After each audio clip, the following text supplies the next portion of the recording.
বাংলাদেশ সীমান্তে ভারতের অবৈধ কাঁটাতারের বেড়া নির্মাণ কাজ রুখে দিয়েছে বাংলাদেশ সীমান্তরক্ষী বাহিনী বিজিবি। বিজিবির সঙ্গে স্থানীয় জনগণও বিএসএফের তৎপরতার বিরুদ্ধে রুখে দাঁড়ায়।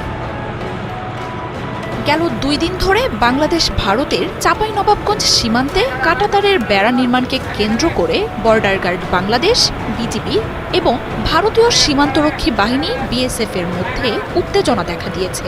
এই নিয়ে সীমান্তে মুখোমুখি অবস্থান নিয়েছেন 2 দেশের বাহিনী। সোম ও মঙ্গলবার 2 দফায় পতাকা বৈঠকেও বেড়া নির্মাণ ঘিরে কোনো সমাধান না আসায় সতর্ক অবস্থায় রয়েছে বিজিবি। পাশাপাশি নজর রাখছেন স্থানীয়রাও। এদিকে 2 দেশের মধ্যে চলমান রাজনৈতিক টানাপোড়েনের মধ্যে সীমান্তে এই উত্তেজনায় চাঞ্চল্য শুরু হয়েছে ভারতেও। দেশটির শীর্ষস্থানীয় গণমাধ্যমগুলো এই নিয়ে ফলাও করে সংবাদ প্রচার করছে।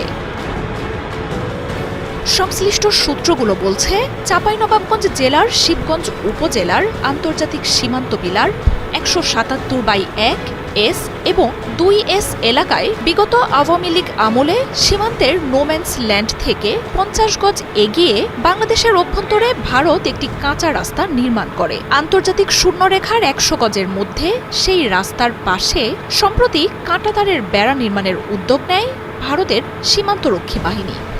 বেড়া বসাতে সীমান্তে খোঁড়োখুড়ির কাজ শুরু করে বিএসএফ, কিন্তু তাতে বাধা দেয় সীমান্তে দায়িত্ব পালন করা বাংলাদেশ সীমান্তরক্ষী বাহিনী বিজিবি। পরে এই নিয়ে 2 বাহিনীর মধ্যে দেখা দেয় উত্তেজনা।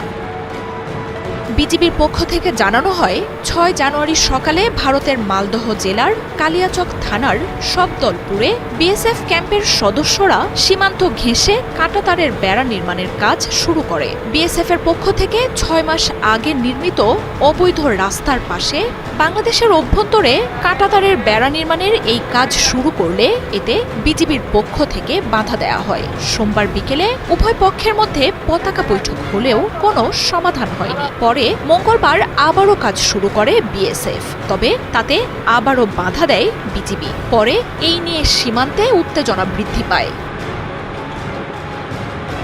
এই ঘটনায় বিজিবির সাথে যোগ দেন স্থানীয় বাংলাদেশিরাও। সীমান্তে বাংলাদেশের ভূমি রক্ষায় স্থানীয় বাংলাদেশি নাগরিকরা বিএসএফ এর এমন কাজে ক্ষোভ জানাচ্ছেন। বিএসএফ এর অবৈধ কর্মকাণ্ডকে প্রতিহত করতে বিজিবির সঙ্গে সীমান্তে তারাও দিনব্যাপী অবস্থান নেন। পরে সীমান্তের আরেক পাশে থাকা ভারতীয় নাগরিকদেরও বিএসএফ এর সাথে অবস্থান নিতে দেখা যায়। টানা 2 দিন ধরে এমন উত্তেজনায় মঙ্গলবার সকাল থেকেই সীমান্তে অতিরিক্ত বিজিবি মোতায়েন করা হয়। ঘটনাস্থল পরিদর্শনের পর বিজিবির সেক্টর কমান্ডার সহ ঊর্ধ্বতন কর্মকর্তারাও অঞ্চলটিতে অবস্থান করছেন। পরিস্থিতি এখন শান্ত থাকলেও উভয় বাহিনী সতর্ক অবস্থানে রয়েছে।